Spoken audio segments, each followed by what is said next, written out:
দক্ষিণ দিনাজপুরে বিষধর সাপের কামড়ে মহিলার মৃত্যু, হাসপাতালে চিকিৎসাধীন আরও এক ব্যক্তি। টানা বৃষ্টির জেরে জেলার বিভিন্ন এলাকা জলমগ্ন হয়ে পড়েছে। এরই মধ্যে বেড়েছে বিষধর সাপের উপদ্রব। সাপের কামড়ে মৃত্যু হলো এক মহিলার, অন্যদিকে আরও এক ব্যক্তি বিষধর সাপের কামড়ে হাসপাতালে চিকিৎসাধীন রয়েছেন। জানা গিয়েছে, দক্ষিণ দিনাজপুর জেলার বংশীহারি ব্লকের জোরদিঘি এলাকার নলপুকুর শিয়াহার গ্রামের বাসিন্দা সরস্বতী হেমব্রম, বয়স 38, সোমবার সকালে ঘুম থেকে উঠে বাড়ির সামনে বসেছিলেন। পরে রান্নার জন্য খড়ি আনতে গেলে খড়ির পাশে থাকা একটি গর্ত থেকে বেরিয়ে আসে একটি বিষধর সাপ, তাকে কামড় দেয়। ঘটনার পর পরিবারের সদস্যরা দ্রুত তাকে রশিদপুর গ্রামীণ হাসপাতালে নিয়ে যান।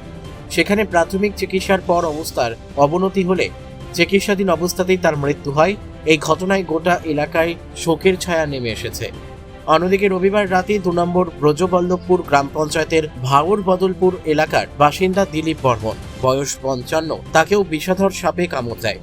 পরিবারের সদস্যরা দ্রুত তাকে রশিদপুর গ্রামীণ হাসপাতালে ভর্তি করেন। বর্তমানে তিনি চিকিৎসাধীন থাকলেও তার শারীরিক অবস্থা স্থিতিশীল বলে হাসপাতাল সূত্রে জানা গিয়েছে।